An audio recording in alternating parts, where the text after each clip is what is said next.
Alam yajidka yatiman fa'awa wa wajadaka dhallan fahada wa wajadaka ailan fa'aghna.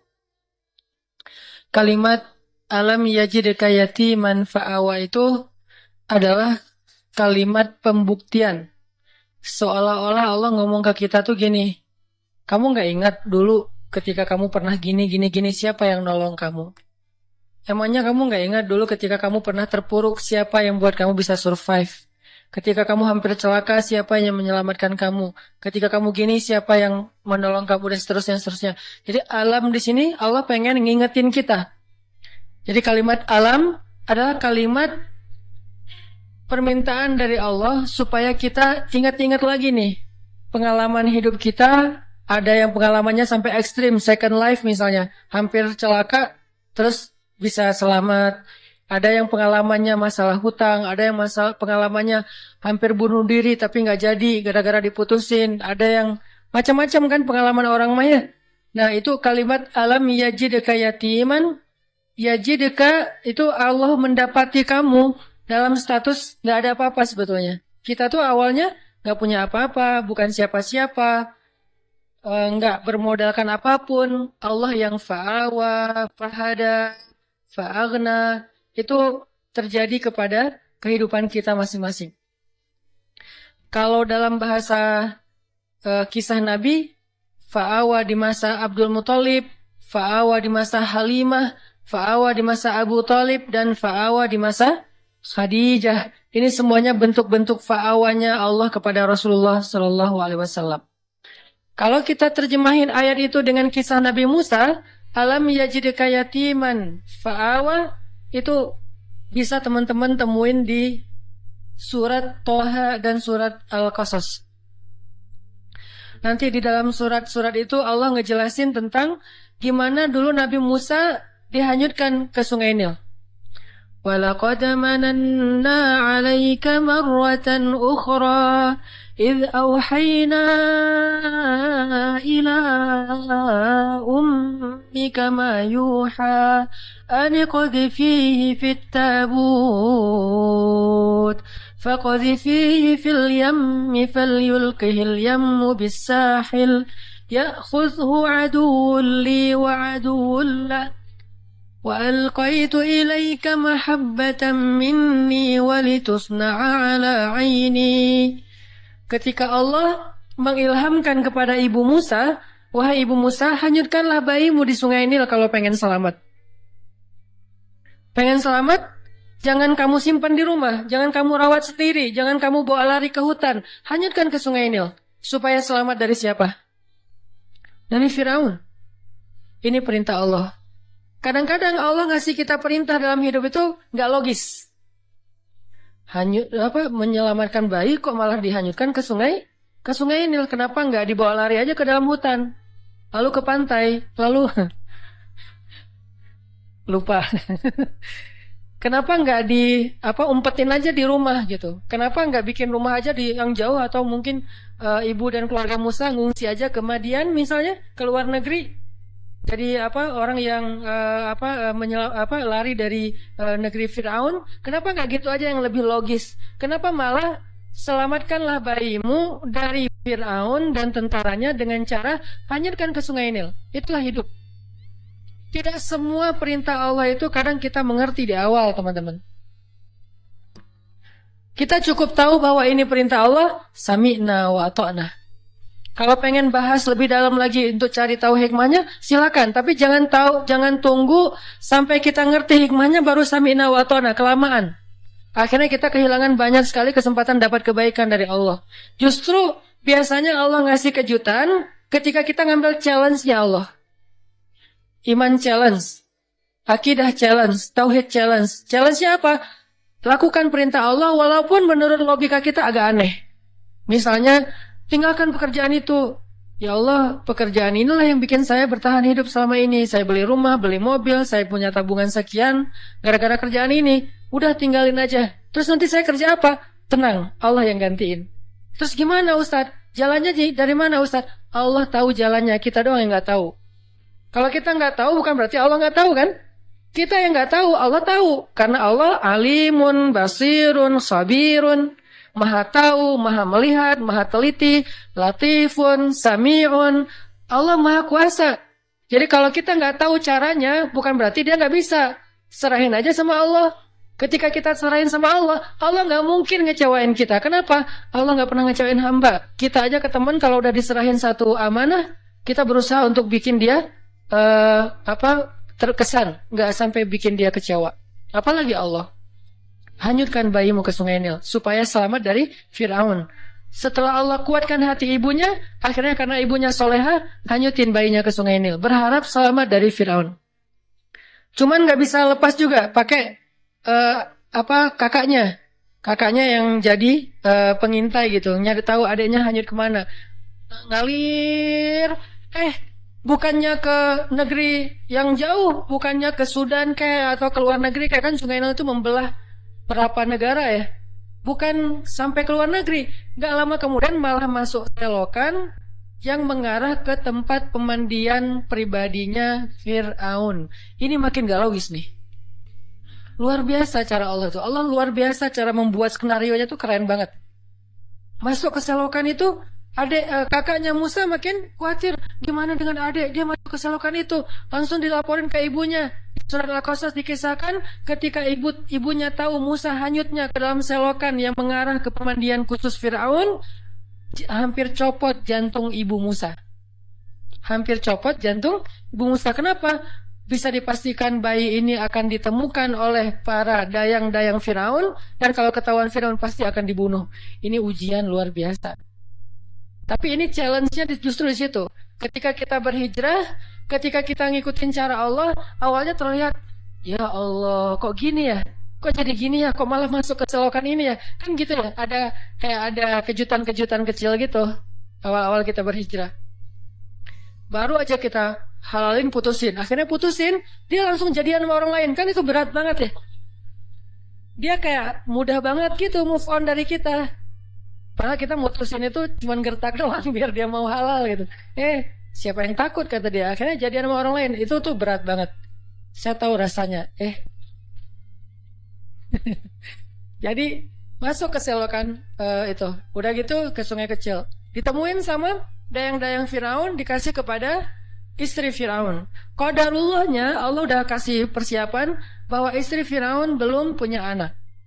Sehingga ketika dibuka tuh tabut keranjang yang ada bayi Musa, dibuka, dilihat oleh istri Firaun. Allah bilang di surat Toha, wa alqaitu ilaika mahabbatan minni. Aku masukkan untukmu cinta dariku. Maksudnya apa?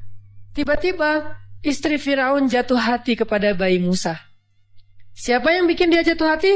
Allah. Sebagaimana Halimatus Sa'diyah jatuh hati kepada bayi Muhammad untuk menyusuinya secara gratis, begitulah istri Firaun jatuh hati kepada bayi Musa dan mau mengangkatnya sebagai anak tanpa bertanya siapa dan dari mana asal usulnya. Wa alqaitu ilaika mahabbatan minni. Gini cara Allah nolong hambanya. Fa'awanya tuh Allah datangkan orang yang mencintai kita. Tiba-tiba ada aja yang anggap kita kayak keluarga barunya. Pernah kan kita merantau, tiba-tiba di perantauan kita nggak kenal siapa-siapa, dapat keluarga yang sebetulnya dia nggak kenal dengan kita. Dia nggak tahu background kita, basic kita, dari mana asalnya. Pokoknya dia tiba-tiba kayak sayang aja gitu sama kita. Saya di Mesir juga gitu. Tiba-tiba ada aja orang Mesir yang sayang sama saya sehingga dianggap kayak anak angkatnya. Kamu kalau butuh apa-apa bilang ya. Kamu kalau butuh apa-apa bilang. Setiap awal bulan, dan beliau siapa? Profesor lah gitu. Dosen Al-Azhar. Kan banyak banget kemudahan gara-gara ada dosen, profesor, senior. Kayak Allah jadikan tertarik kepada saya, senang. Kamu kalau butuh apa-apa bilang ya. Terus pas awal bulan dapat gaji langsung datengin. Nah, kamu udah beli buku? Belum. Kasih aja. Udah sih, cuman kayak kurang aja gitu kan ya. Belum. Oh, ini beli buku. Kasih beli buku. Terus kalau dia lagi panen, di Mesir itu namanya adas. Adas itu kayak kacang hijau kita tapi warnanya oranye. Jadi fungsinya kayak kacang hijau, menghangatkan tubuh, bagus. Biji-bijian, kalau lagi panen adas, dia langsung bawa beberapa karung ke rumah tuh. Nih adas buat kalian, panen anggur, panen apa, segala macam buah-buahan di kebun dia tuh dibawa ke rumah kita. Kenapa? Wa alqaitu ilaika mahabbatan minni. Allah yang bikin dia jatuh hati kepada orang ini. Sehingga akhirnya istri Firaun langsung jatuh hati kepada bayi Musa. Firaun enggak. Karena Allah sudah mengunci hatinya. Bukan karena Allah mengunci hatinya. Belum sih. Karena hatinya keras. Maaf, salah. Jangan disensor. Karena hatinya keras. Karena Allah nggak akan mengunci hati seseorang sebelum Allah utus Nabi kan. Karena hatinya keras. Jadi dia nggak akan bisa disentuh dengan cinta. Firaun tetap marah kepada Musa yang masih bayi. Ini pasti nih anak Bani Israel yang dibuang supaya nggak terbunuh nih. Gua bunuh nih sekarang. Jangan-jangan kata istrinya Firaun, dan dia ngebujuk suaminya dengan manja gitu. Gak pakai cantik sih, manja doang gitu. Akhirnya Firaun gak jadi ngebunuh Musa. Selamat Musa di satu adegan. Udah gitu nggak lama kemudian Musa lapar. Musa kehausan.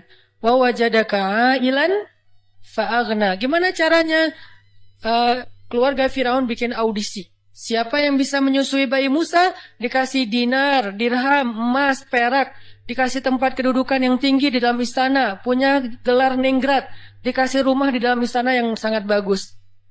Dari sekian banyak perempuan-perempuan yang ingin menyusui Musa, semua ditolak sama Musa. Karena kenapa? Allah mengilhamkan kayak gitu kepada bayi ini. Padahal kan sebetulnya kalau bayi polos biasa aja, asal ada yang nyusuin kan dia nyusui ya. Tapi Allah mentakdirkan Musa nggak boleh nyusuin ke ini. Di antara sekian yang banyak audisi, yang terakhir justru yang diterima. Kenapa? Allah yang nentuin. Jadi nggak masalah. Ada yang datang pertama sebelum kita bawa alfat, biarin aja. Kalau Allah nggak mengikat hatinya, pasti ditolak. Walaupun modalnya, uang, apa segala macam, nggak, tenang. Abu Bakar datang ngelamar Fatimah, ditolak sama Nabi. Kurang apa coba Abu Bakar? Tajir, soleh. Kan ideal banget ya. Ada yang soleh, nggak tajir. Ada yang tajir, kurang soleh. Tajir, soleh. Tajir, soleh. Abu Bakar ditolak. Datang Umar, tajir, soleh, kuat, cowok banget, ditolak juga. Ali awalnya, aduh, Abu Bakar aja ditolak, Umar aja ditolak, apalagi saya nih. Akhirnya kayak Ali cuma ngelewat doang depan rumah Nabi, lewat lagi. Dipanggil sama Nabi, Ali kenapa? Enggak ya Rasulullah gitu. Ali, kamu pengen menikahi Fatimah? Terserah sih. Akhirnya Nabi yang ngelamar Ali dalam bahasa ininya ya, adegannya, walaupun secara resmi nanti Ali yang ngelamar Fatimah. Nabi kayak yang nawarin kepada Ali. Kenapa? Allah yang bikin kayak gitu. Jadi nggak usah pesimis. Yang penting minta kepada pemilik hati. Ya Allah, kan hatinya bukan milik dia, milik engkau. Jadi saya mintanya ke engkau aja ya Allah, bukan ke dia. Nanti setelah engkau baru dia. Sehingga pas kita datang kayak bukan tipe dia banget, bukan standar dia banget, tapi buat Allah, kita standar dia banget. Buat dia, kita enggak banget. Enggak masalah kan? Yang penting buat Allah, kita banget lah. Begitu kita datang, dia enggak bisa bilang enggak. Kok saya ngomongnya iya ya? Pengen bilang enggak, tapi enggak bisa gitu. Ya udah deh, ya aja. Jadi aja. Setelah itu Allah masukkan hub, cinta, sehingga dia mencintai kita mencintai dia, karena Allah Subhanahu Wa Taala, dan itu mubarak, diberkahi. Itulah istri Firaun. Akhirnya Musa tinggal di situ, ibunya tinggal di situ, kakaknya, tetehnya tinggal di situ, AA-nya tinggal di situ. Siapa AA-nya Musa? Harun. Semuanya sekeluarga tinggal di situ. Ini namanya alam yajidka yatiman fa'awa. Allah yang bikin skenario kayak gitu. Ismail juga kayak gitu. Kemudian Yahya alaihissalam juga kayak gitu. Maryam juga kayak gitu. Alam yajidka yatiman. Maryam kan lahir nggak punya ayah. Bukan nggak punya ayah. Ayahnya udah wafat kan? Imran sama anak yatim perempuan lagi itu. Siapa yang fa'awa Maryam? Wa kaffalaha Zakaria. Zakaria yang mengawalkan Maryam. Dan Zakaria cinta banget sama Maryam. Walaupun itu adalah ponakannya, tapi seperti putrinya sendiri. Dan Zakaria adalah sebaik-baik orang yang merawat Maryam. Walaupun ayahnya soleh banget, tapi ada yang lebih daripada ayahnya. Ayahnya orang soleh, Zakaria nabi. Sehingga Allah ingin Maryam ini dirawat bukan oleh ayahnya yang soleh, tapi oleh pamannya yang nabi, yaitu Zakaria. Ini cara Allah teman-teman. Sehingga itu menjadi bukti ma wadda'aka rabbuka wa ma qala. Andalin Allah aja deh. Kita mau hijrah, kita mau ganti kerjaan, kita mau dapetin pasangan, kita mau punya anak, kita mau, udah bilang aja sama Allah. Ada mau apa aja, bilang aja sama Allah. Selama yang kita inginkan itu kebaikan, Allah malu untuk nggak mengabulkan keinginan kita. Gak mungkin gak dikabulkan. Pasti. Kenapa saya bilang pasti? Allah sendiri mengatakan, uji buddha awatadda'i idza da'an. Kalau ada yang berdoa sama aku, curhat sama aku, ujib. Aku pasti akan nge-replay, akan ngerespon, akan ngejawab, akan nge-read. Gak mungkin enggak. Pasti dibalas sama Allah SWT. Kalau teman, pasangan, geng, gak ngebalas WA, biasalah itu. Tapi kalau Allah, gak mungkin enggak. Pasti di-read langsung dibalas sama Allah. Cuman balasnya Allah apa? Kadang dibalas dengan yang sama persis dengan yang kita minta. Kadang dibalas dengan yang lebih baik dari yang kita minta. Yang enggak, dikasih yang sebaliknya yang buruk dari yang kita minta. Nggak mungkin. Kalau nggak sama, lebih baik. Antara dua itu. Dan dua-duanya untuk. Alam yajidaka yatiman fa'awa. Nanti wawajadaka dhallan. Wawajadaka dhallannya Nabi. Mungkin teman-teman pernah dengar penjelasan dari Ustadz Abdul Somad. Saya pengen membandingkan aja. Kalau Nabi kasusnya kayak gitu. Pernah tersesat di sebuah perjalanan dari Mekah ke daerah Syam, kemudian Allah tunjukkan jalan supaya sampai ke kota yang dituju. Nah, kalau Nabi Musa pernah juga tuh. Kapan? Pas Nabi Musa nggak sengaja ngebunuh orang Mesir. Orang Mesir berantem sama orang Bani Israel. Cuman orang Mesirnya kayak zalim gitu. Dia terlalu sombong. Akhirnya didorong sama Musa meninggal kan. Walaupun Musa nggak sengaja sih. Dorong, kamu apa-apaan sih? Mati kan? Musa juga kaget loh. Kenapa nih? Gitu. Kayak nggak sengaja gitu. Jangan-jangan setan. Akhirnya Musa bilang, ya Allah bukan kerjaan saya, kerjaan setan. Jadi boleh kan nyalahin setan. Bilang setan, salah saya apa? Ya salah kamu setan gitu. Ya. Akhirnya meninggal. Musa lari karena dia membunuh orang Egyptian, orang Kipti. Lari kemana? Nggak tahu kemana. Cuma berdoa, ya Allah beri saya petunjuk dalam perjalanan ini. Jalan aja, pokoknya kemana kaki melangkah deh ikutin aja tuh. Nggak ada, nih lihat Google Map dulu, atau mau kemana dulu, bikin itinerary dulu. Kayak kita trip atau traveling yang udah jelas tujuannya, ada travel agentnya, ada budgetingnya, udah segala macam. Enggak, pokoknya jalan aja kemana kaki melangkah, ikut aja terus. Ini benar-benar dol namanya nih, nggak tahu arah. Tapi sampainya kemana? Ke jodohnya. Ke Madian, ke Yordania, ketemu dua orang cewek, lagi ngantri mau ngasih minum ternak. Musa nanya, ma khatbukuma, ada yang bisa saya bantu? Gak ada modus-modusan. Beda dengan kita, kayak kenal ya, di mana ya? Enggak, kita nggak pernah ketemu. Saya yakin saya pernah ketemu sama kamu. Di mana? Di dalam mimpi. Modus banget kan ya. Musa nggak kayak gitu. Ya udah aja, ma khatbukuma, kalian ada apa? Apa yang bisa saya bantu? Dengan bahasa yang lembut ya, pastinya kan ngomong sama cewek nih. Masa ngomong sama cewek, ma khatbukuma, kan enggak ya? Nada khatib yang membuat kesannya jadi berubah kan. Kalau khatib berubah, kalau dia nggak paham ceritanya, dia akan mengatakan ma khatbukuma. Nggak gitu Ustaz. Gimana? Ma khatbukuma, kan lagi ngomong sama cewek nih. Musa orangnya santun. Akhirnya, kami nggak bisa ngasih minum ternak soalnya harus ngantri di belakang laki-laki. Ya udah saya bantuin. Musa langsung turun ke sumur. Ketika Musa turun naik ngasih minuman ternak, dan itu ada puluhan ekor onta, ratusan ekor onta. Satu ekor onta aja minumnya udah banyak banget kan. Di situ kelihatan Musa itu kuat, gagah. Bayangkan ngangkat air gitu, walaupun yang tadinya dia udah jaga-jaga nggak mau kelihatan ototnya, kan kelihatan juga tuh pas ngangkat.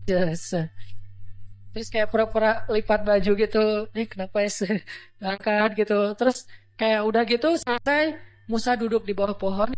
Si ceweknya pulang cerita ke ayahnya. Ya, tadi kami dibantu oleh seorang laki-laki, dia baik segala macam. Kata ayahnya, ya udah undang ke rumah. Ayah pengen bilang makasih dan ngejamu dia makan. Musa di bawah pohon bilang gini, ya Allah saya lapar, dan engkau sebaik-baik pemelihara. Ya Allah saya lapar, tapi engkau yang maha penyayang. Ngadu ke Allah. Lapar bilang ke Allah. Mau ikhtiar gimana di negeri orang gak tahu di mana tempat makan. Dan gak bawa uang juga. Ya Allah saya lapar, engkau baik-baik penolong, pemelihara, pengasih, penyayang. Tiba-tiba cewek itu datang. Tamshi ala istihya, berjalan malu-malu. Gimana jalan malu-malu? Aduh gimana ya ngomongnya ya. Kalau bahasa kita mah ya, aduh malu mau ngomong. Tapi kan ini amanah dari ayah. Kalau kita mah pura-pura malu. Kalau ini benar-benar malu-malu. Tamshi alas, ya gimana ya caranya ya? Aduh gimana ya, aduh gimana ya. Terus maju lagi, nggak jadi lagi mundur. Maju lagi, nggak lagi mundur lagi. Nggak pakai cantik. Maju mundur aja lagi. Sampai akhirnya datang, eh Mas, kalau bahasa kita nih, Mang, gitu ya. Ayah saya ngundang di rumah mau ngucapin terima kasih. Oh ya, hayu, jalan aja. Hayu nggak tahu bahasa Arabnya hayu apa. Jalan. Jalan sampai ke rumah, ayahnya ngasih makan, ngobrol. Kamu dari mana, nak? Saya dari Mesir. Oh ya, negerinya Firaun. Ya, saya pelarian dari Firaun. Emang ada cerita apa? Kisahin, kamu orang baik, tinggallah di sini. Ya, makasih Pak. Setelah itu bapak itu ke belakang kan. Ternyata anaknya yang perempuan ngedengar pembicaraan mereka. Lalu ayahnya nanya, nak, laki-laki itu bukan ayahnya, Nek. Si ceweknya yang ngomong, ayah, kan ayah nggak punya pekerja yang bisa mengurus ternak, pekerjakan dia di rumah kita karena dia kawiyun amin, laki-laki yang kuat dan baik, amanah, baik.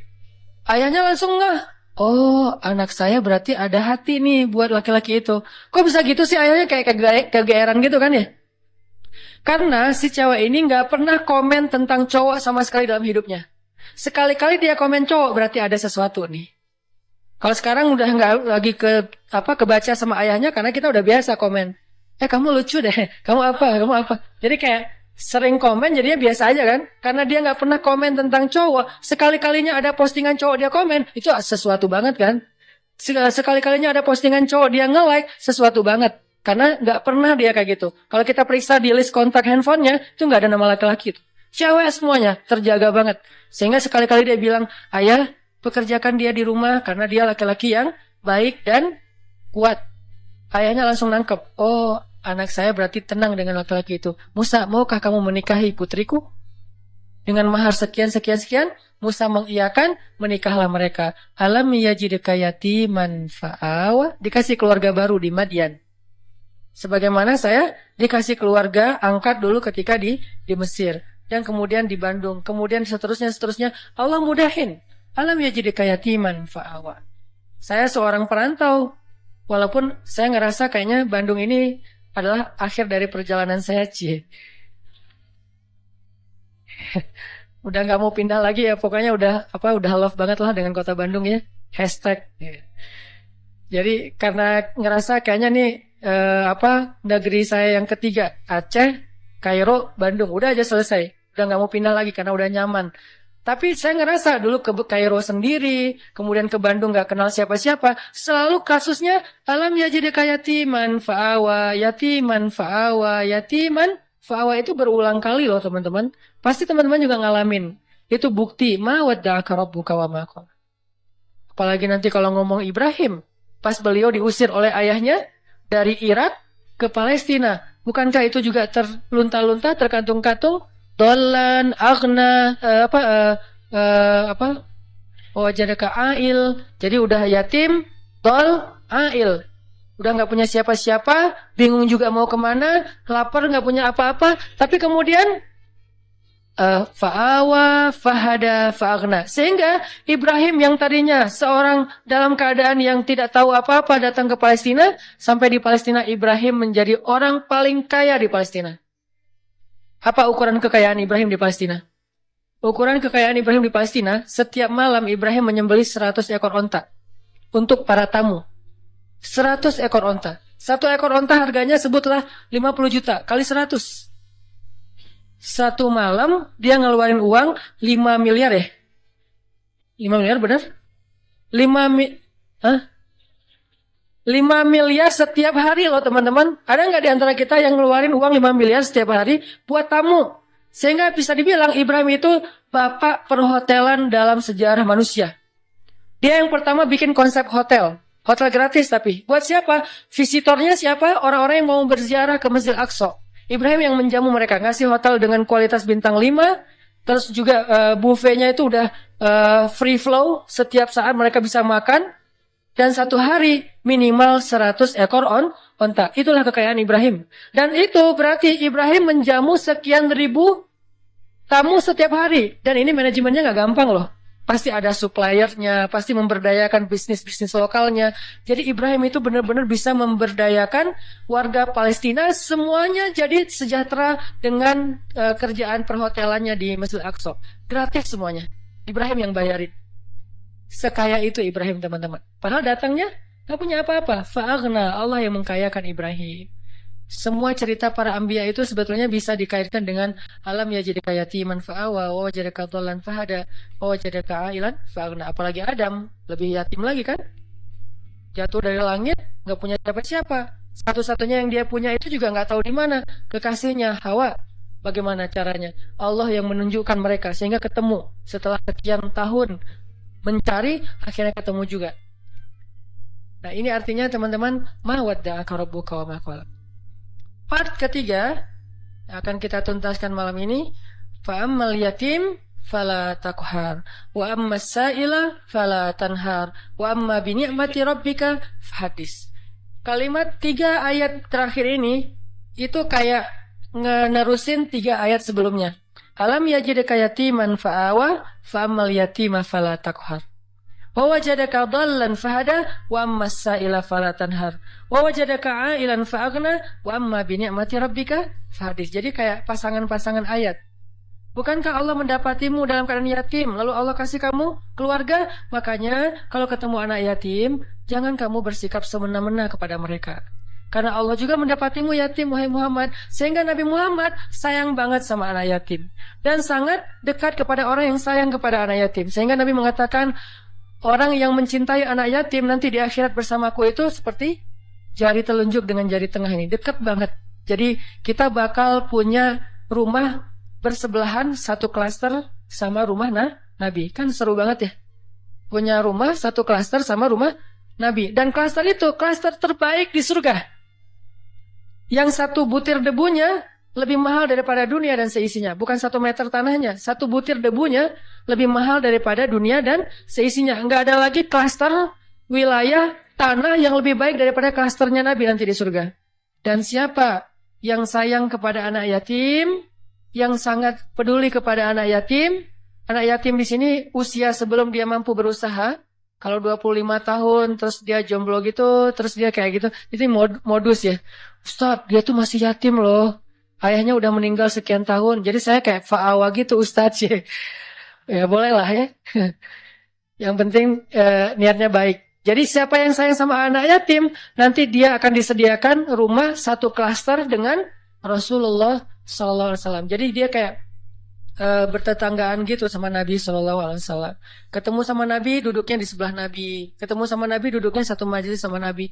Ini fa'ammal yatima fala taqhar.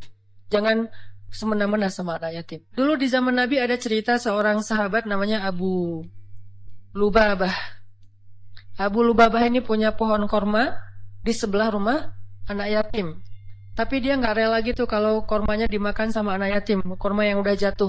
Sehingga suatu hari anak yatim lagi makan korma jatuh, dari mulutnya diambil sama Abu Lubabah. Ini bukan punya kamu, ini punya saya. Dilaporin ke Rasulullah. Terus Rasulullah nawarin, ya Abu Lubabah, kamu mau nggak punya kebun di surga yang pohon kormanya kamu berjalan di bawah naungannya 100 tahun belum keluar dari dahannya. Saking gedenya pohon korma di surga. Mau nggak kayak gitu Abu Lubabah? Mau ya Rasul, caranya gimana? Wakafkanlah pohon kormamu untuk anak yatim. Gimana ya Rasul, itu pohon korma kesayangan saya banget. Itu saya ada kenangan gitu. Maaf ya, bukan nggak mau. Dia kayak beralasan gitu nggak mau nyerahin pohon kormanya untuk wakaf anak yatim. Akhirnya Nabi nggak maksa orangnya. Ya udah nggak apa-apa, pergi aja.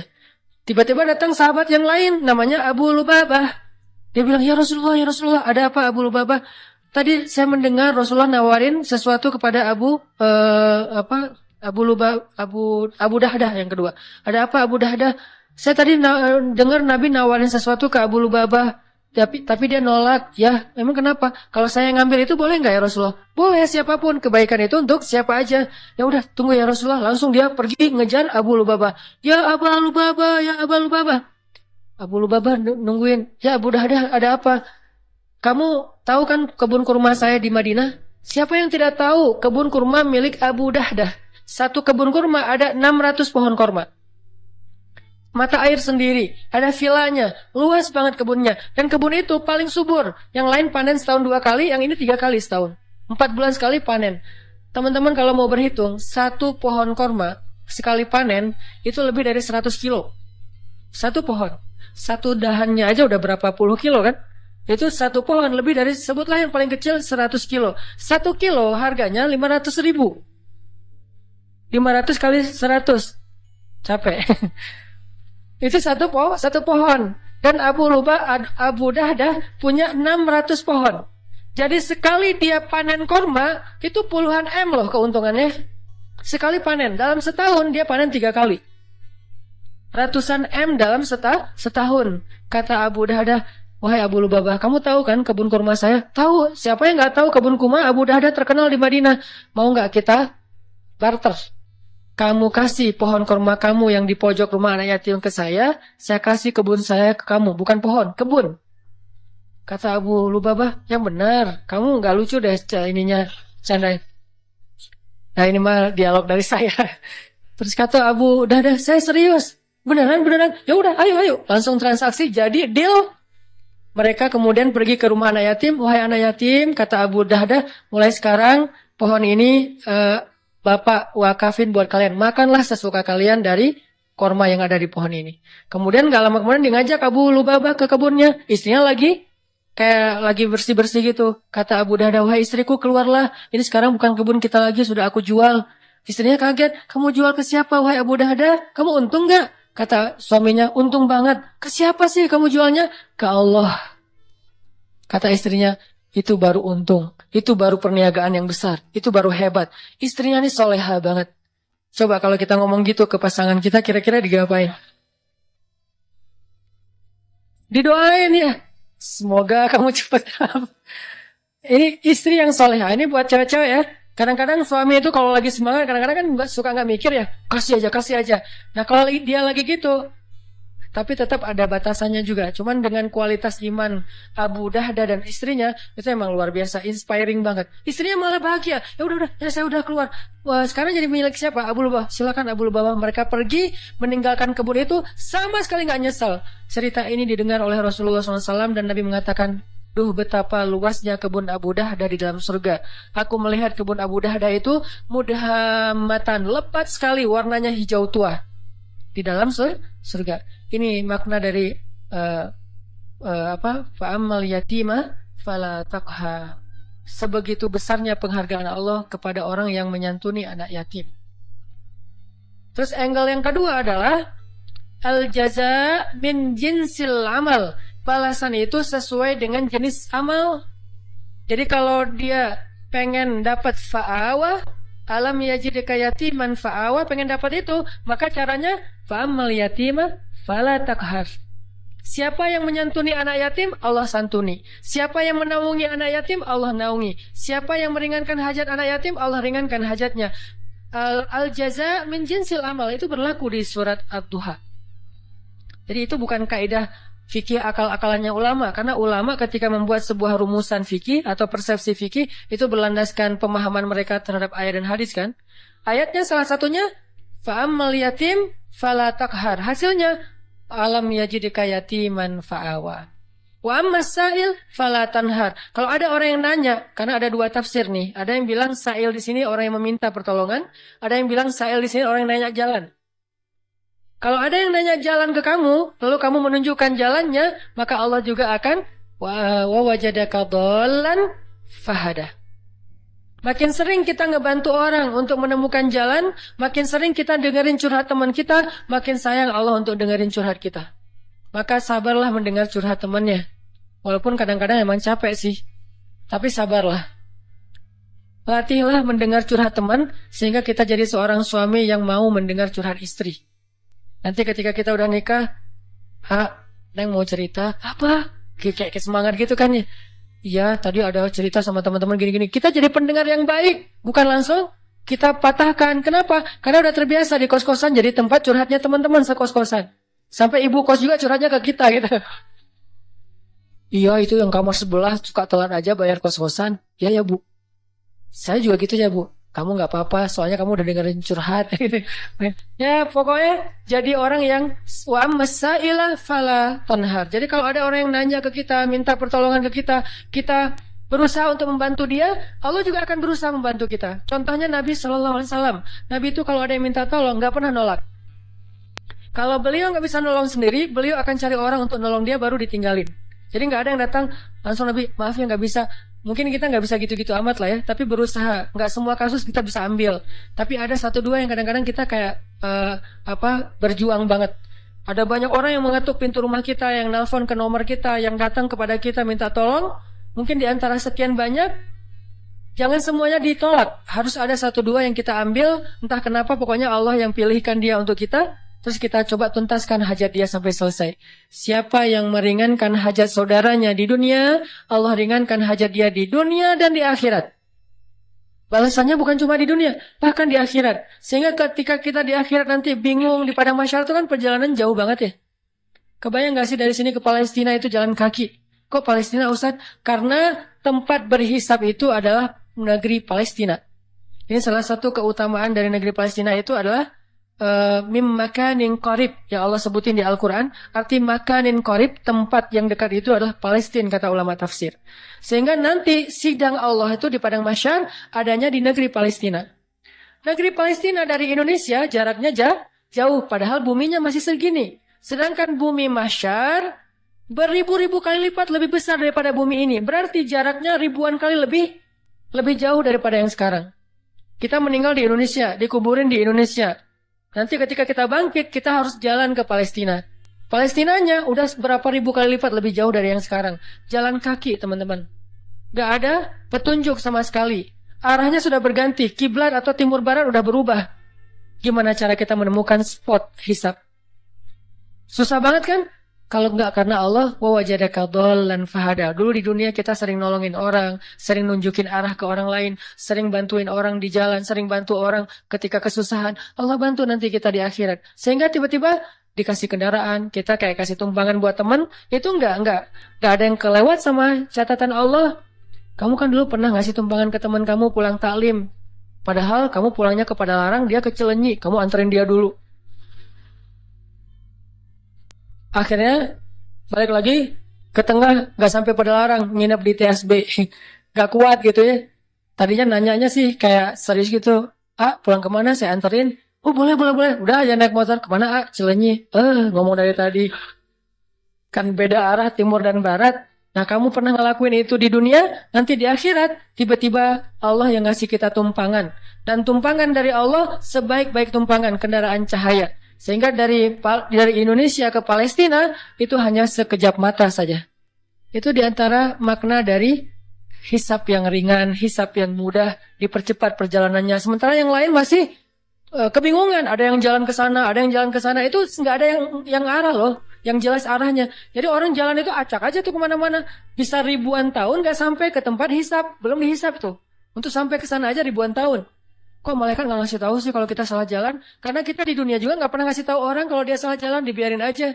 Malah ada yang sengaja nyesatin lah gitu. Kalau mau jalan ke Dago lewat mana? Itu aja lewat ini nanti Gatot Subroto tembus aja ke Soekarno Hatta, udah gitu Buah Batu terus aja ke sana. Itu mah Banjaran ya. Nah ini artinya nanti pas kita nanya malaikat mau ke tempat hisab. Oh tempat hisab, balik lagi aja ke belakang. Kamu udah kejauhan. Tapi malaikat nggak gitu-gitu juga sih. Paling-paling malaikat cuek ninggalin kita gitu. Akhirnya kita terkatung-katung. Ini makna terkatung-katung. Istri kita bangkitnya bareng. Kenapa bangkitnya bareng? Karena kita pengen dikuburin satu liang lahat. Cinta sejati gitu kan, true love and endless love lah. Pas meninggal, wasiat aku pengen dikuburin sama kamu.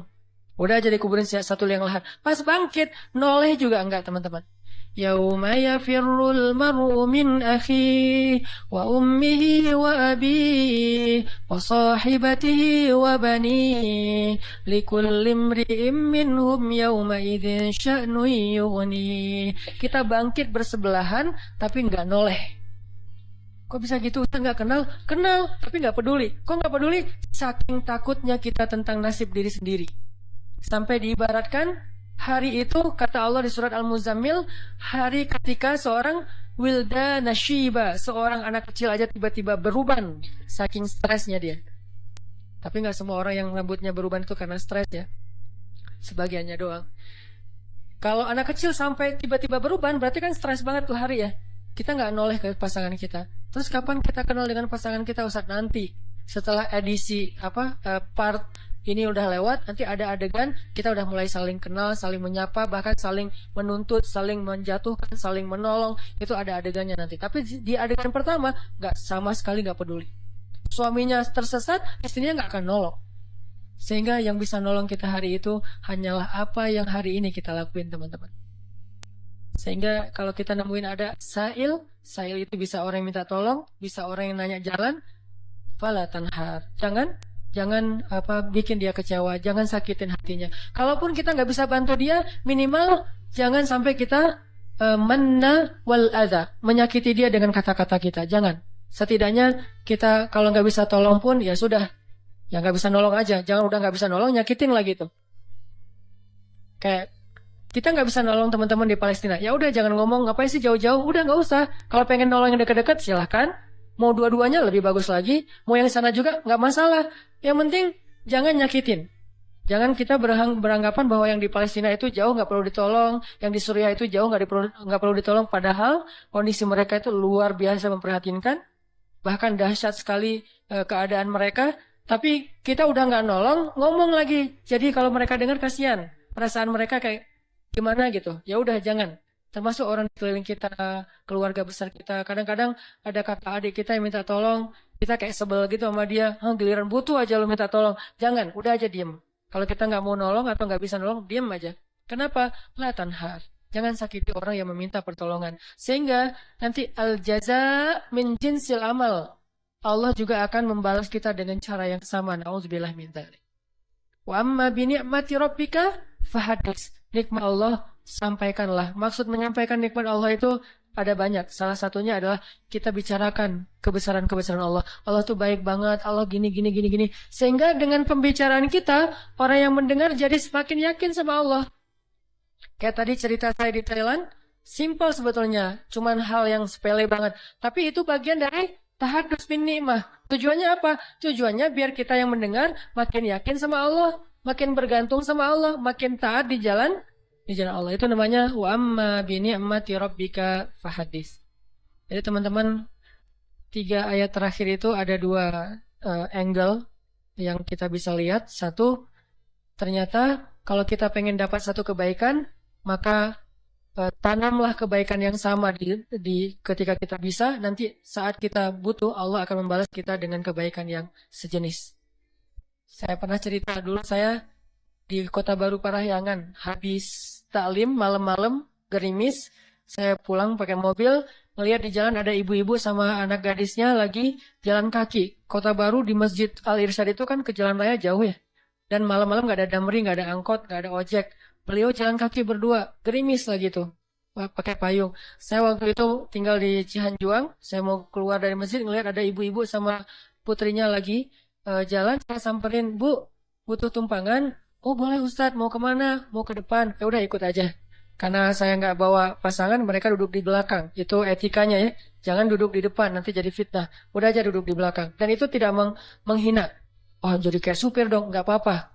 Karena demi menjaga fitnah. Biarkan dia duduk di belakang berdua, saya di depan. Kalau ngomong, ya ngomong aja. Sesekali ngelihat ke menghargai. Dia cerita, Ustadz, tadi saya ikut talim Ustadz. Oh Masya Allah, Ibu jadi ikut talim. Terus tadi gimana kesininya? Naik damri. Soalnya kalau sore itu masih ada damri, saya masuknya pakai damri. Pulangnya biasanya jalan kaki. Biasanya, berarti udah beberapa kali itu. Oh gitu, maaf ya saya nggak tahu. Ya udah diantarin. Sampai di depan, jadi kayak nggak enak hati gitu diturunin di jalan ya. Nggak tuntas kan. Udah saya tanya, Ibu rumahnya di mana? Masih di daerah Padalarang gitu, daerah Cimareme, agak turun dikit. Ya udah saya anterin aja ke rumahnya. Nggak ngerepotin nih Ustadz, nggak. Padahal biasanya saya langsung masuk tol kan, keluar Baros cepet. Ini lewatin Cimareme kan macet-macet gitu. Nggak apa-apa saya anterin. Ya udah sejalan, padahal nggak sejalan sebetulnya. Saya harusnya ke tol. Dianterin sampai ke rumah, kan sepele banget kan. Udah sampai ke rumah selesai, pergi aja. Besok-besoknya sebulan kemudian saya naik jembatan Pasupati itu ke arah Pasteur. Ban motor saya bocor. Pas di atas, bukan bocor, habis bensin. Saya lagi tight banget jadwal hari itu, nggak sempat ngisi bensin. Saya pikir mesti sampai lah ke pasar, kan ada pom bensin tuh. Paksain aja. Pas di atas, pas habis. Mati aja. Saya dorong. Baru berapa detik saya dorong, tiba-tiba datang anak muda, nyamperin, Mas, mau di step gitu. Oh boleh. Di step aja mana didorongin. Pakai motor dia sampai ke pom bensin, akhirnya saya bisa ngisi bensin. Saya jadi teringat, dulu saya pernah nolong orang di jalan. Sekarang Allah nolong saya di jalan. Dan itu timingnya tuh pas banget. Kalau dia lebih cepat sedetik, udah nggak ngelihat saya di belakang. Kalau saya lebih cepat, lebih lambat sedetik, dia nggak ketemu. Allah yang bikin timingnya. Saya pas habis bensin, dia datang. Kalau saya lebih cepat setengah jam, saya udah sampai ke pom bensin, dorongnya kan ya. Nggak ketemu dia. Jadi pas banget, baru berapa detik dorong, dia datang. Dan dia... maaf, lupa saya ceritanya. Bukan di step. Dia bawa selang gitu kan. Saya lupa ceritanya. Dia bawa selang, bukan di step. Berarti 2 kali kejadiannya. 1 kalinya di step. Udah kebiasaan. Pasti ada yang nolong lagi nih. Kan saya kemarin habis nolong orang. GR gitu kan sama Allah. Benar ada yang nolong. Jadi ada yang di step, yang ini bawa selang. Kan jarang banget ada anak muda kemana-mana bawa selang gitu kan. Pak, kenapa? Dia ngelihat ban nggak kempes. Habis bensin ya? Iya, di sini saya ini. Dia sedot, terus masukin hanya untuk bisa sampai ke pom bensin.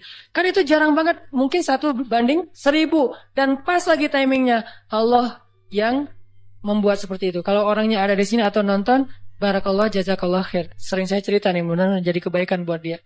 Artinya, teman-teman, benar-benar al-jaza min jinsil amal. Balasan itu sesuai dengan jenis amal. Kalau kita pengen dibalas, ya Allah mudahin dong cara saya untuk dapetin jodoh. Mudahin orang lain untuk dapetin jodoh. Caranya gimana? Jadi mak comblang mungkin.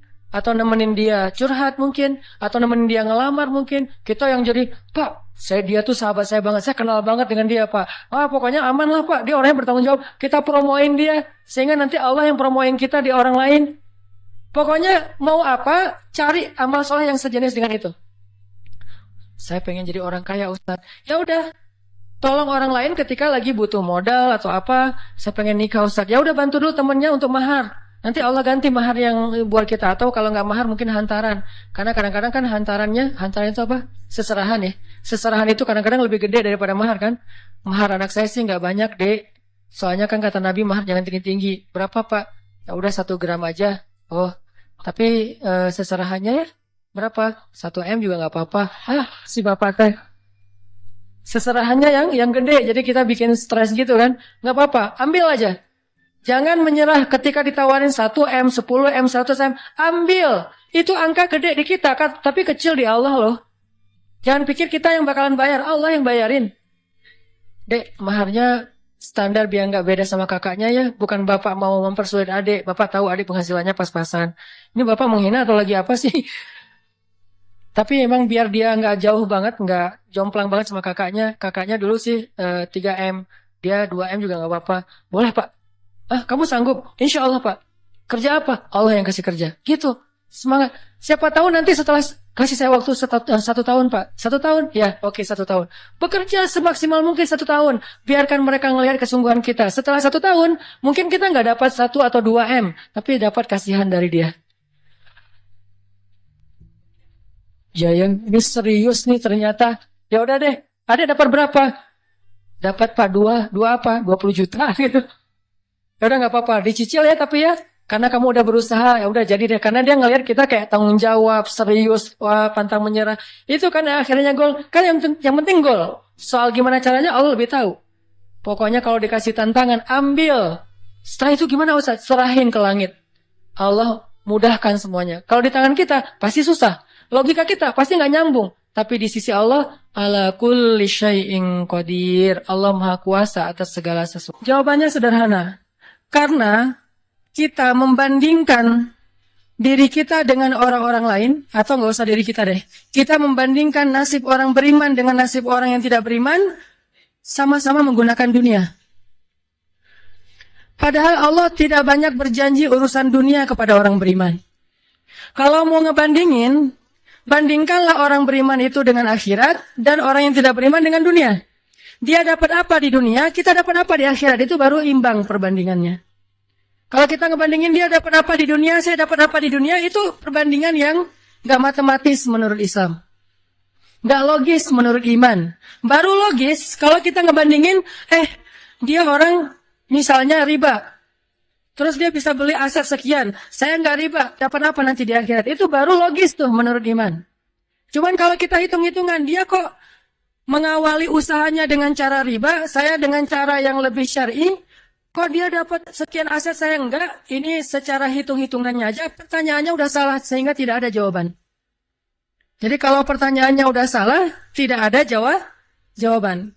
Makanya yang harus diperjelas dulu pertanyaannya, baru nanti ketemu jawabannya. Saya mau sharing sebuah kisah nih, tentang 2 orang laki-laki Bani Israel. 1 ahli surga, 1 ahli neraka. Yang 1 mukmin, yang 1 kafir. Yang kedua laki-laki ini juga sempat dikisahkan oleh Allah di dalam surat Al-Kahfi. Nanti teman-teman yang rajin baca Al-Kahfi pada hari Jumat, bisa cek tuh. Salah satu kisah di surat Al-Kahfi itu, kisah 2 laki-laki Bani Israel, yang 1 kaya, yang 1 miskin. Yang 1 kafir, yang 1 mukmin. Ceritanya, 2 orang laki-laki Bani Israel ini, sama-sama Allah karuniai rezeki sebanyak 4.000 dinar. Sekarang 1 dinar itu kurang lebih sekitar 2,5 juta. Jadi ada 4.000 di dinar. Lalu laki-laki kaya, laki-laki kafir, laki-laki yang tidak beriman, membeli sebuah rumah yang sangat bagus di puncak bukit, dengan view yang luar biasa, dengan harga 1.000 dinar.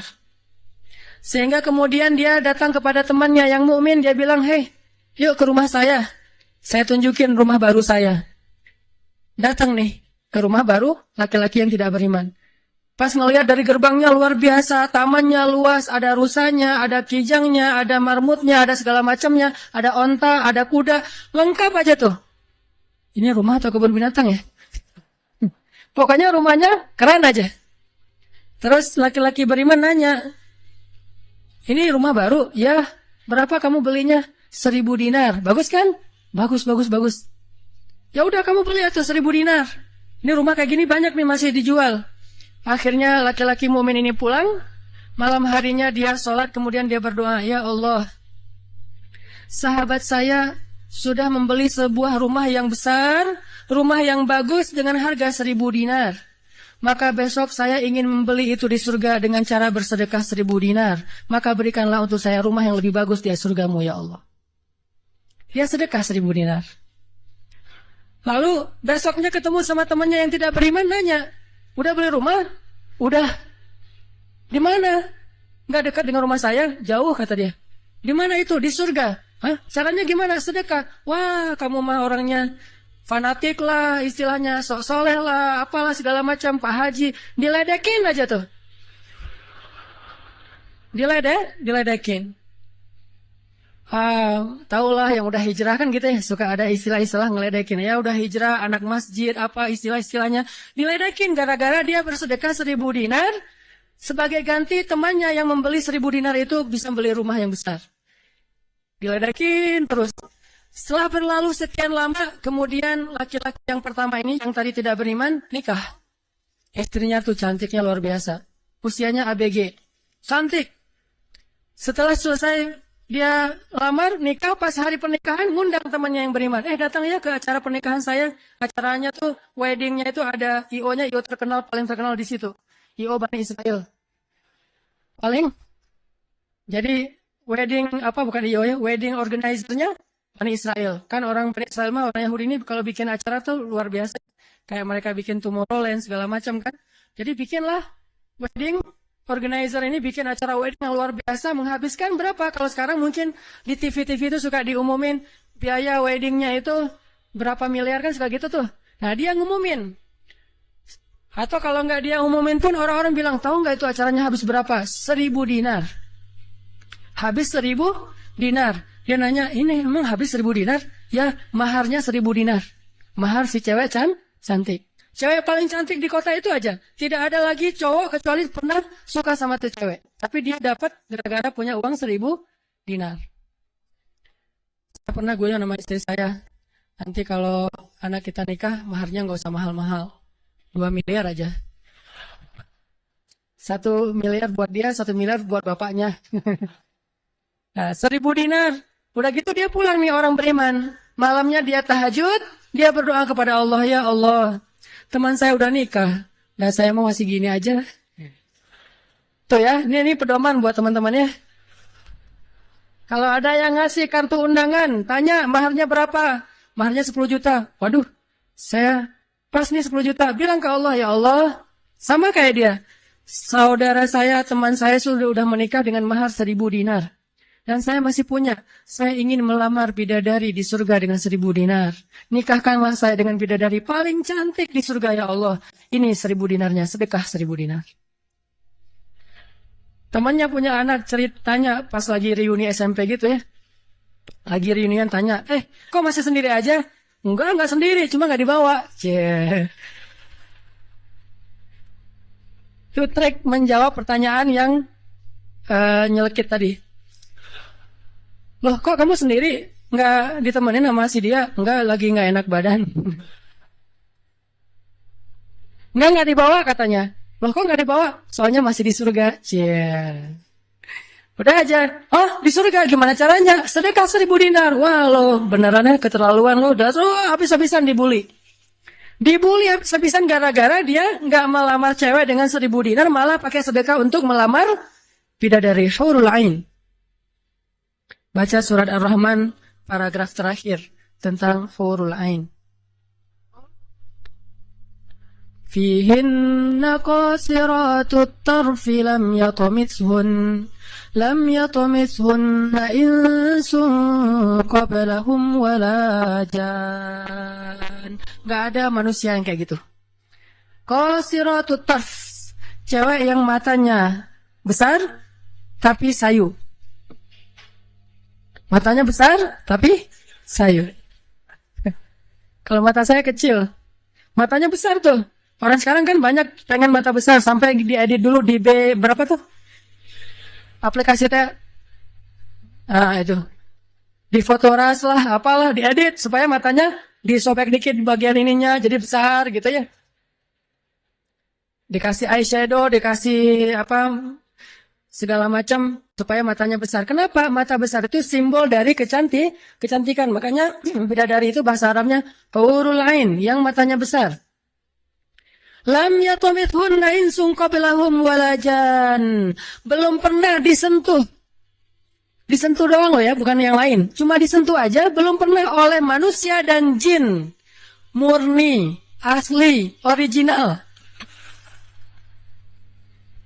Belum pernah dilihat oleh siapapun, benar-benar tersimpan. Kannahunnal yaqut wal marjan, seolah-olah mereka itu adalah yaqut wal marjan, mutiara yang wangi. Udah mutiara, wangi pula. Yaqut wal marjan. Bukan Yakult yang diminum sehari, itu ya. Yakult beneran. Ditambah lagi nanti di ayat yang lain, fihinna khairatun hisan.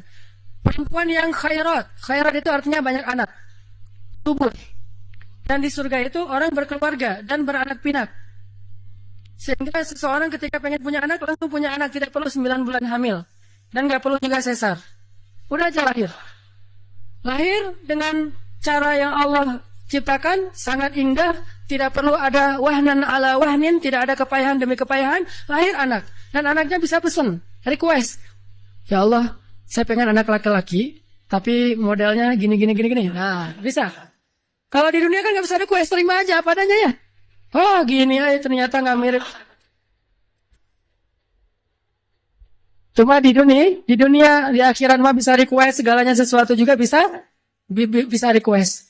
Udah aja kayak gitu, hurul ain. Sehingga dia tahu gimana pun cewek ini cantik, tidak pernah bisa mengalahkan satu hurul ain. Seandainya jemari hurul ain, jari kelingking doang dikeluarin dari surga ke dunia, maka cahaya matahari akan tertutup oleh cahaya jari kelingkingnya hurul ain. Kalau hurul ain sempat keluar dari surga, jatuh ke bumi, kau bidadari jatuh dari langit gitu kan ya. Nah, jatuh tuh ke bumi beneran, maka nafasnya, satu kali dia bernafas, semua manusia akan mati karena tergila-gila kepada dia. Harumnya nafas hurul ain. Gak usah dibayangin, ntar makin gak bisa tidur. Sekedar ilustrasi doang nih. Akhirnya dia lamar tuh hurul ain dengan sedekah 1.000 dinar. Udah aja sih kayak gitu. Dan dia merasa, alhamdulillah saya lebih beruntung dari dia. Saya lebih beruntung dari dia. Gitu matematika mukmin. Baru setelah beberapa tahun, teman yang pertama tadi yang tidak beriman beli kebun. Kebun yang sangat luas. Lalu ngajak lagi teman yang beriman, yuk ke kebun saya. Kamu udah punya kebun? Udah, datang aja. Kamu tahu nggak nih kebun yang saya beli berapa? 2.000 dinar. Kebun korma yang sangat luas, yang di dalamnya ada mata airnya sendiri, yang tidak seolah-olah tidak ada batas ketika kita memandangnya. Terus sepanjang mata memandang. Kebun kurma yang rindang, 2.000 dinar. Lalu laki-laki ini pulang lagi, ya Allah, izinkan saya membeli kebun-kebun surgamu dengan 2.000 dinar. Karena saudara saya itu udah membeli kebun di dunia. Sedekah lagi 2.000 dinar. Terus kayak gitu sampai mereka tua. Yang satu meninggal dalam keadaan kaya raya tapi kafir. Yang satu lagi meninggal dalam keadaan miskin tapi beriman.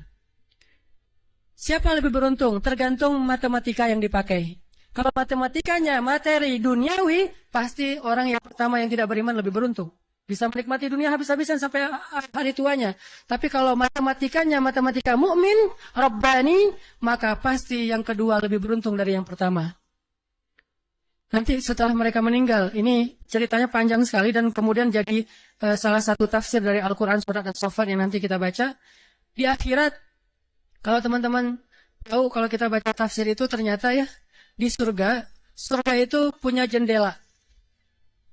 Kayak rumah punya jendela. Cuman saya nggak tahu seperti apa bentuk jendelanya. Karena surga itu kata Nabi, ma la ainun ra'at wa la udhunun sami'at. Yang nggak pernah dilihat oleh mata, yang nggak pernah didengar oleh telinga, yang nggak pernah dibayangkan oleh imajinasi manusia.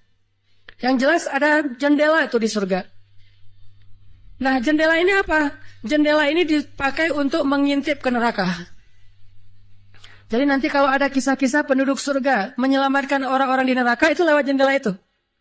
Kalau ada cerita penduduk surga dan penduduk neraka berdialog, itu lewat jendela itu. Bukan keluar dulu, sama-sama keluar, terus ada ruangan khusus dialog gitu, enggak. Atau pakai misalnya Skype gitu ya. Nelfon neraka pakai Skype. Sling, lagi disiksa. Aduh, ada yang nelfon, bentar dulu. Kan nggak ada yang gitu ya. Ini mah pakai jendela, jadi jangan pakai imajinasi teknologi yang sekarang. Nggak ada Skype, nggak ada WhatsApp call, video call gitu. Nggak ada line, yang ada lewat jendela. Begitu dia ngelihat ke jendela, dia langsung Allah berikan dimensi melihat neraka. Langsung Allah kasih ruang untuk bisa melihat neraka. Di neraka itu dia akan bertanya kepada malaikat neraka. Ngasih kayak kertas gitu. Tolong cariin yang namanya ini. Cariin. Oh ya, ini masa nggak kenal kayaknya di surga. Emang siapa? Hananataki.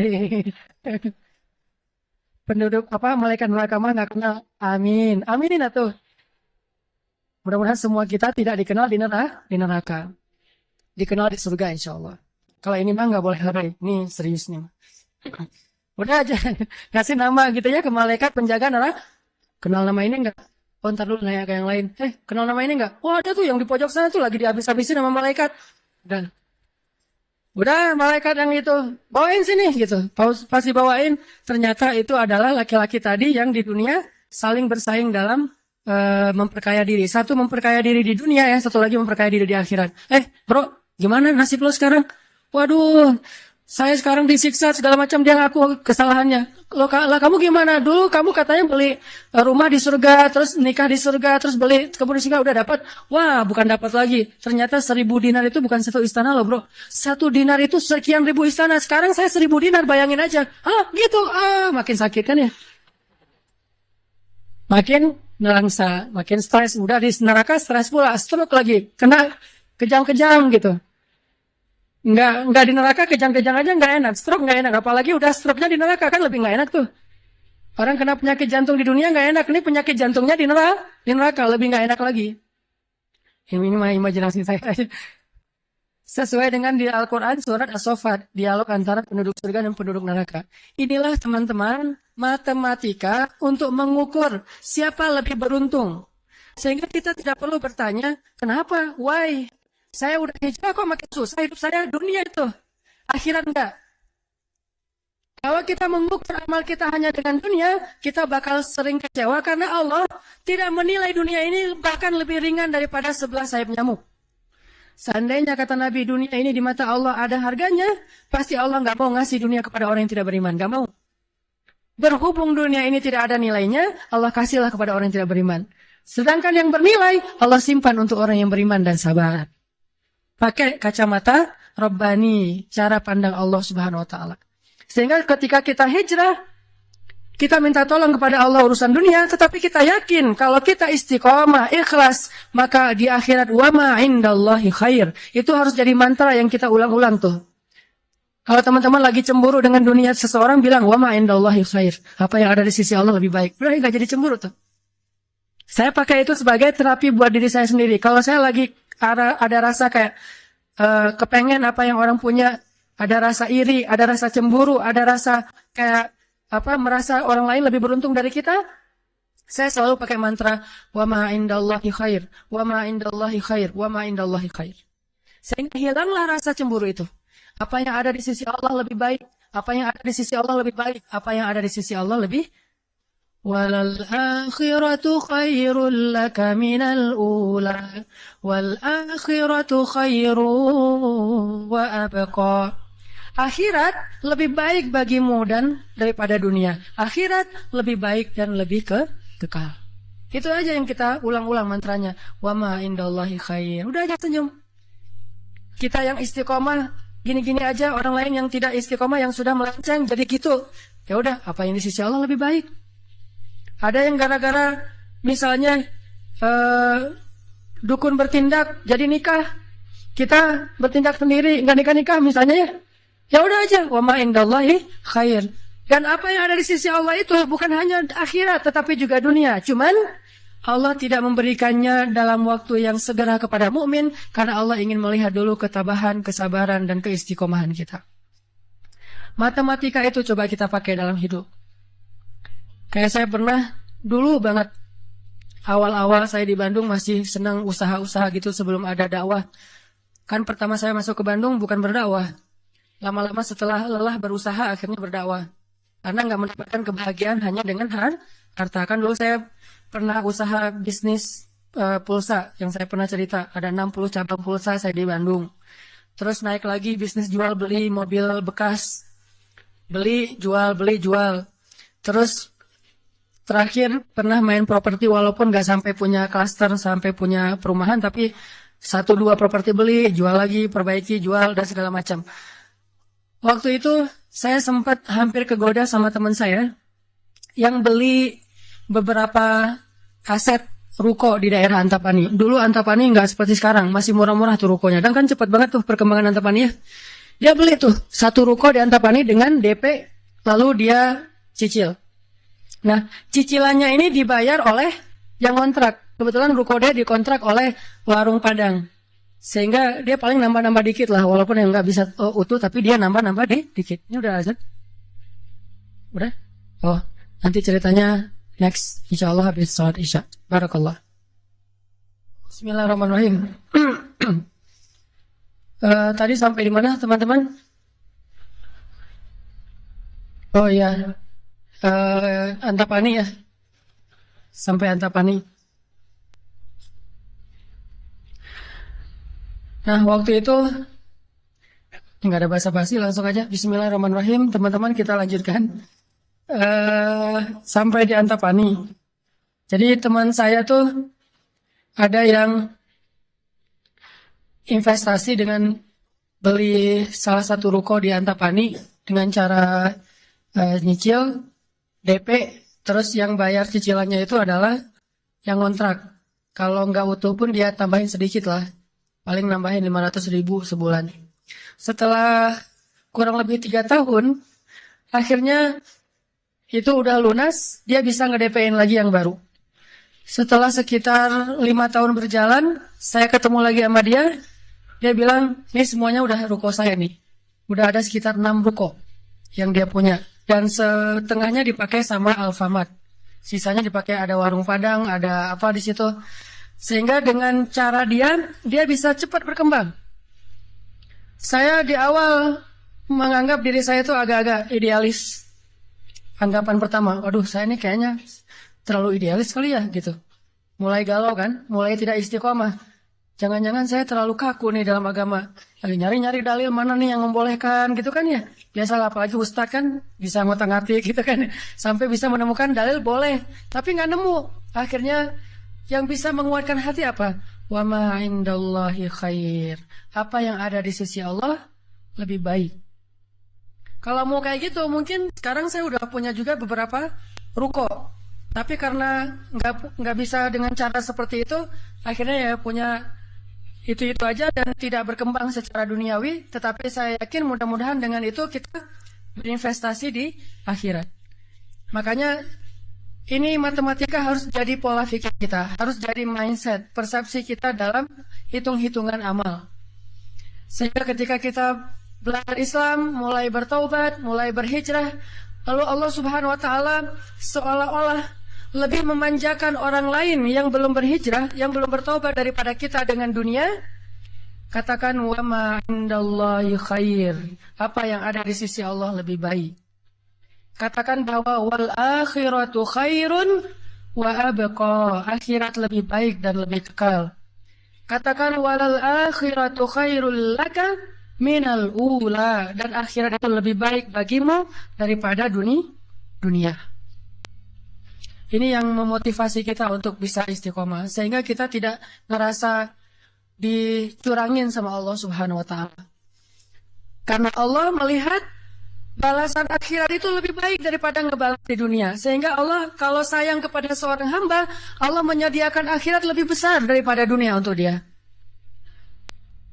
Seandainya dunia itu adalah bentuk kasih sayang Allah, maka Allah sudah memberikan kekayaan dunia kepada semua nabi yang Allah cintai. Tapi nabi yang kaya itu sedikit. Rata-rata nabi itu susah hidupnya, apalagi setelah menjadi nabi. Nabi Muhammad sebelum jadi nabi hidupnya luar biasa kan?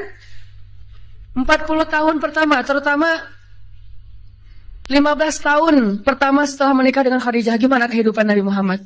Segalanya ada.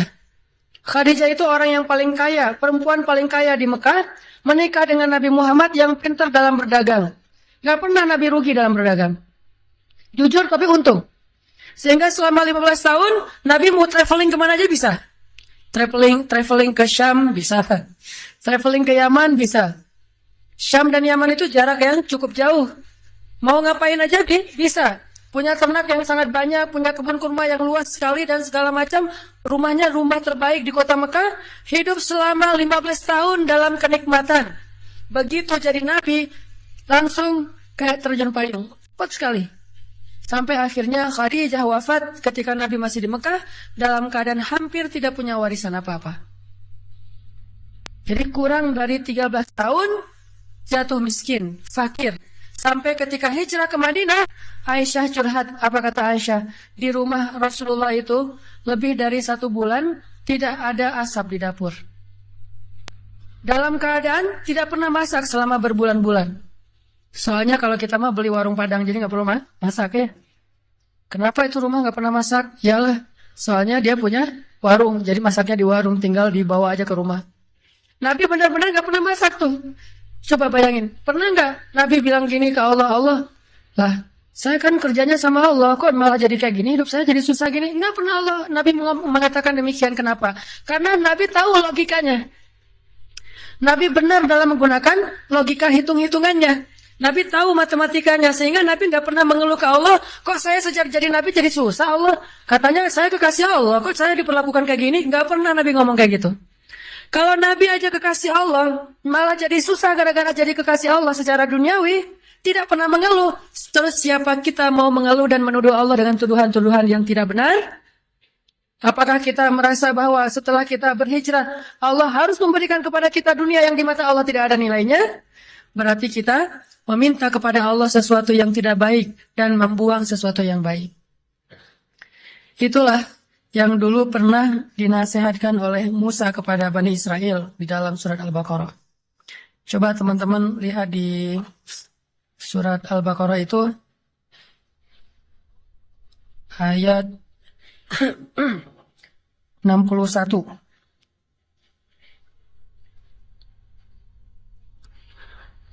أعوذ بالله من الشيطان الرجيم وإذ قلتم يا موسى لن نصبر على طعام واحد فادع لنا ربك يخرج لنا مما تنبت الأرض من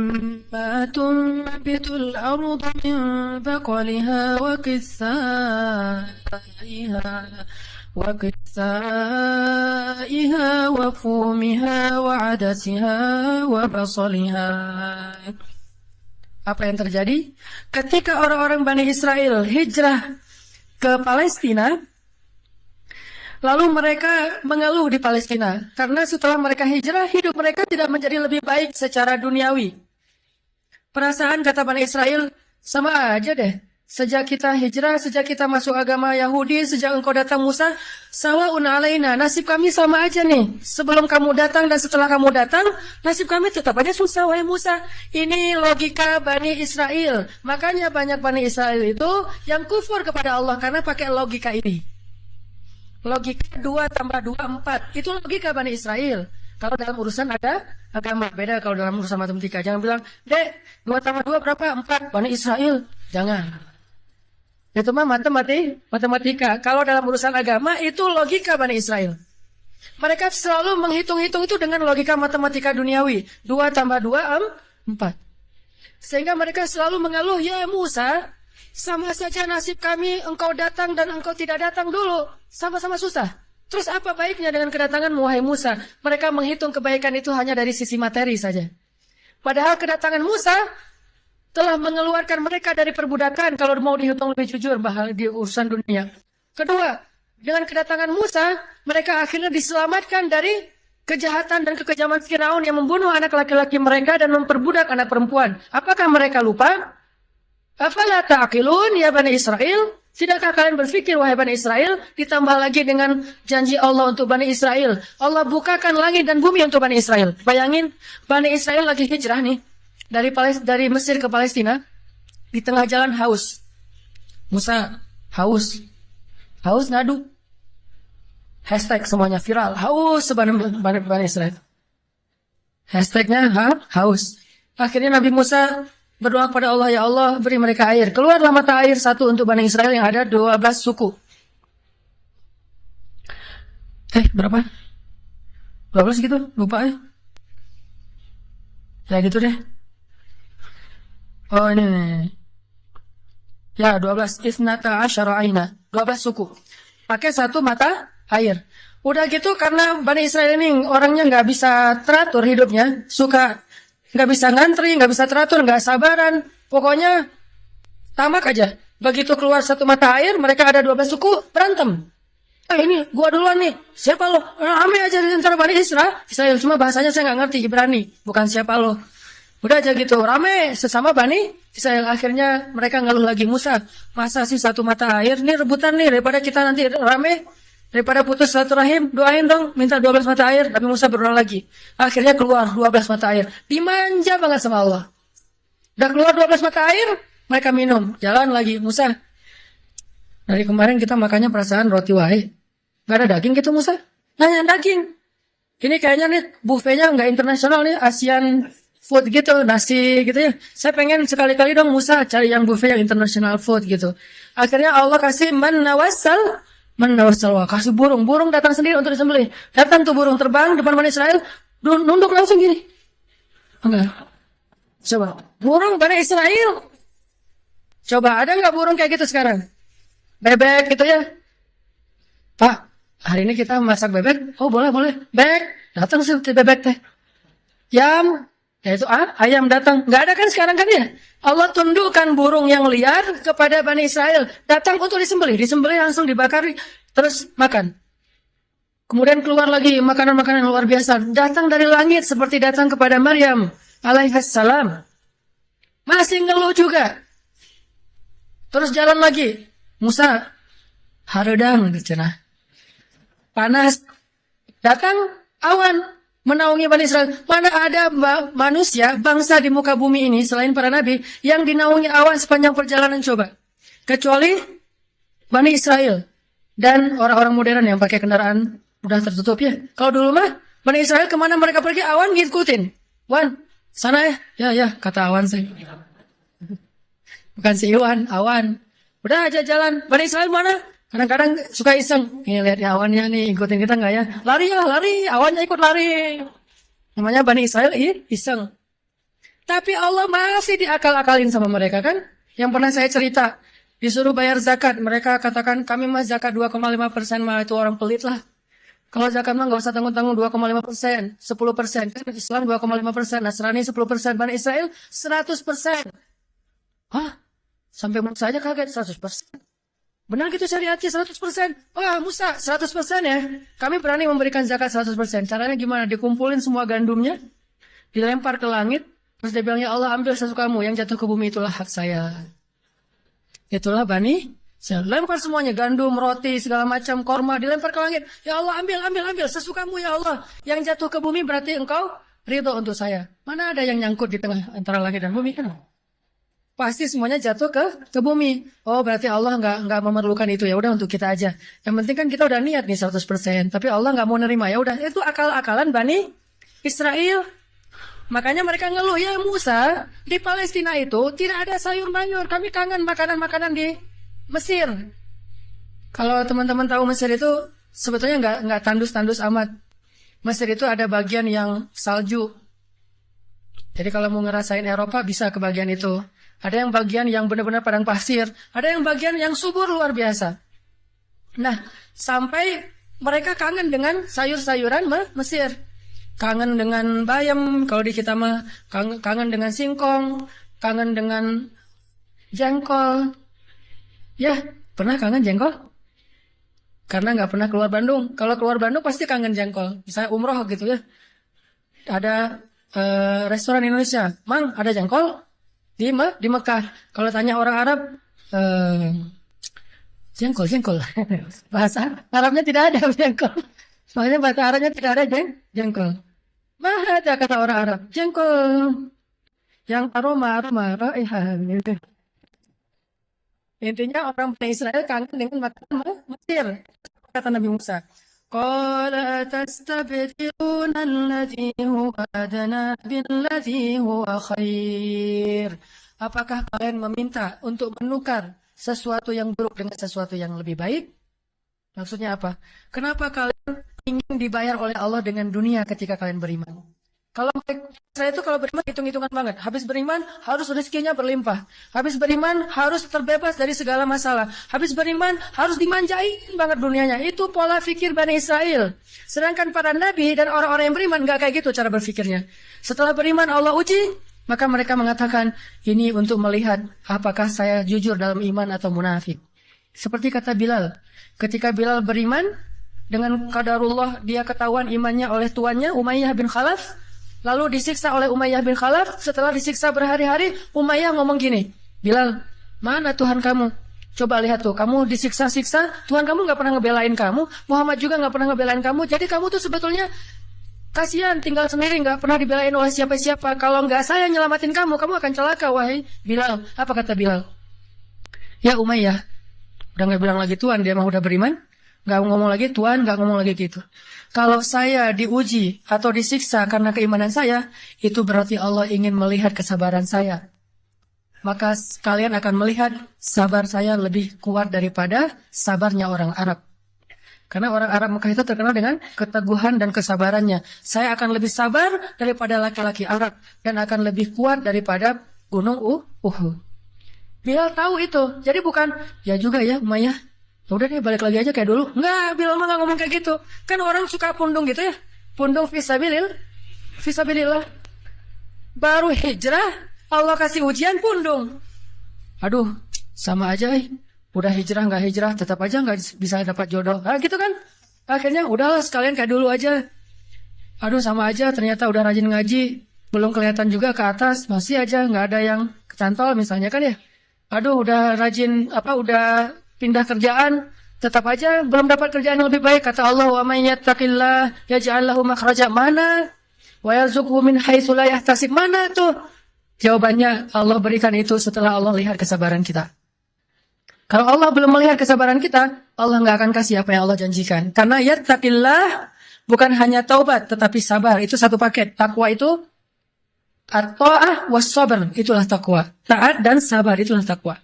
Wa may yattaqillah, siapa yang taat lalu sabar, baru Allah janjikan yaj'al lahu makhraja wa yarzuqhu min haitsu la yahtasib wa may yattaqillaha yaj'al lahu min amrihi yusra wa may yattaqillaha yukaffir anhu sayyi'atihi wa yu'zim lahu ajra. Itu semua janji Allah bagi orang yang takwa, dan takwa itu taat dan sabar. Kalau taat doang tapi nggak sabar, pundung tadi, maka Allah tidak punya janji apapun dengan dia. Ini logika yang dipakai oleh Allah, hitung-hitungan matematikanya Allah Subhanahu wa taala, sehingga kita tidak kecewa. Sejak Rasulullah wafat, berkali-kali Bilal minta izin kepada Abu Bakar untuk ikut jihad dan gak pulang lagi ke Madinah, pengen tinggal di tempat yang lain. Udah gak kuat lagi berada di Masjid Nabawi. Karena orang yang dia cintai telah wafat. Tapi gak diizinkan oleh Abu Bakar sampai akhirnya setelah sekian lama membujuk Abu Bakar, bisa diizinkan, pergilah Bilal, dan akhirnya Bilal tinggal di Syam. Kalau sekarang Suriah. Di sanalah Bilal menikah. Jadi selama ini dia asik dengan cintanya kepada Rasulullah sehingga nggak sempat mikirin pernikahan.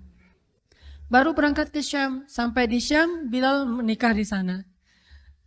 Menikah di sana, hidup di sana, sampai setelah beberapa tahun berada di Syam, akhirnya bergantilah pemerintahan dari masa Abu Bakar ke masa Umar bin Khattab. Setelah beberapa tahun di Syam, pada suatu malam Bilal menangis. Malam-malam dia bangun nangis, gerung-gerung gitu kayak anak kecil.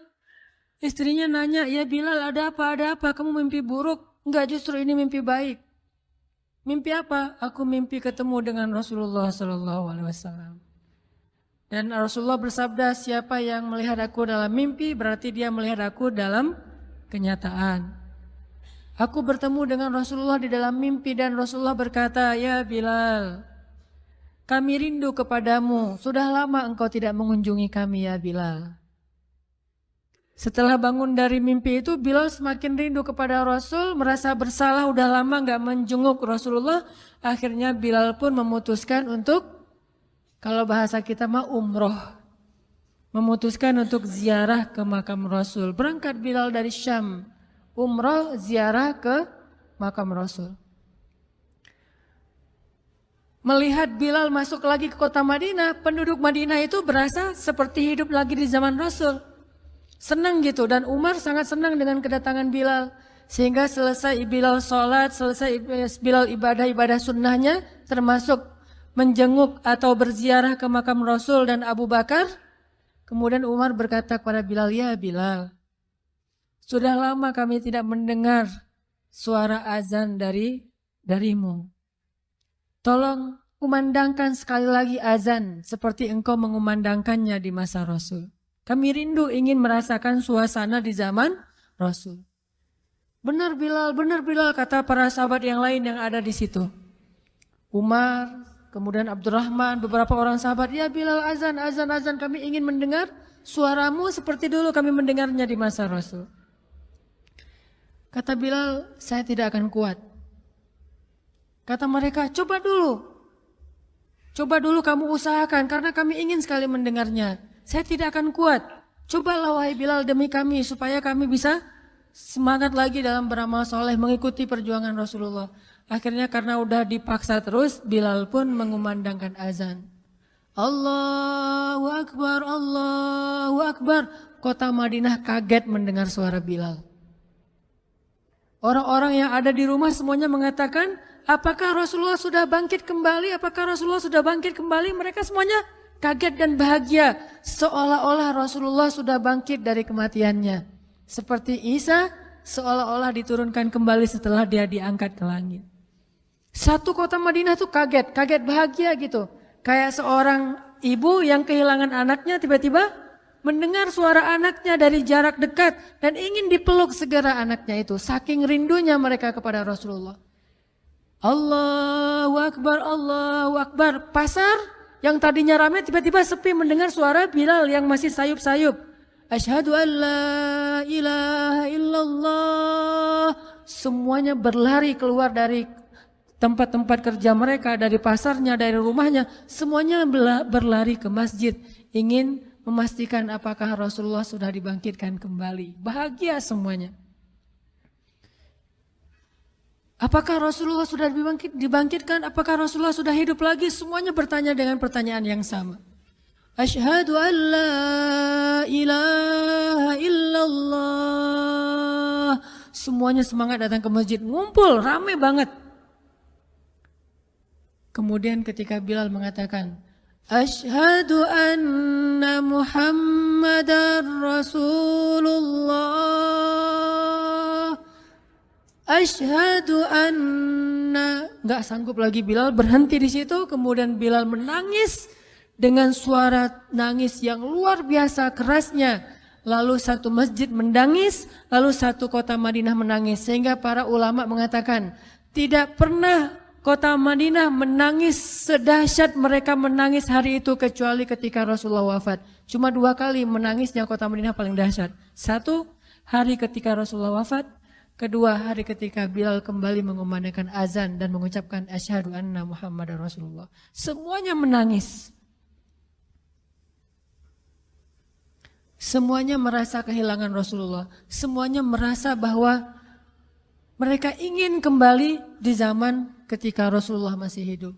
Lalu mereka bertanya setelah semuanya selesai menangis, ya Bilal, kenapa kamu tadi menangis?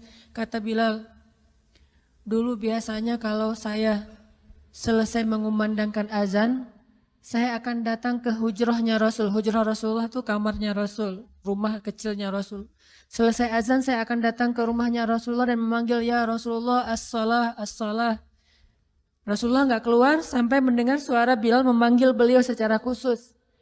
Udah selesai azan, Bilal manggil Rasul, ya Rasulullah as-salah, as-salah. Baru Rasulullah keluar dengan wajah berseri-seri. Sekarang bagaimana saya akan memanggil Rasulullah sedangkan Rasulullah sudah bersama kekasihnya yaitu Allah Subhanahu wa taala. Menangis lagi satu masjid, satu kota Madinah. Pokoknya hari itu adalah hari berkabung sekota Madinah. Hari menangisnya kota Madinah, saking rindunya mereka kepada Rasulullah. Bagaimana dengan kita ketika mendengar suara azan dan muazin mengucapkan nama Rasulullah Sallallahu Alaihi Wasallam? Di situ kelihatan apakah kita mencintai Rasulullah lebih dari apapun juga setelah Allah Subhanahu Wa Taala. Kalau tidak, fatarabbasu, hati-hati. Kalau tidak, fatarabbasu, tunggu aja. Na'udzubillah min dzalik. Berarti masih ada kemunafikan dalam hati kita. Bagaimana kita, apakah hati kita merasa gemetar, bergetar ketika kita mendengar suara seseorang mengatakan Muhammad sallallahu alaihi wasallam, Rasulullah sallallahu alaihi wasallam. Apakah hati kita bergetar seperti bergetarnya hati seorang kekasih ketika mendengar suara kekasihnya, nama kekasihnya disebutkan?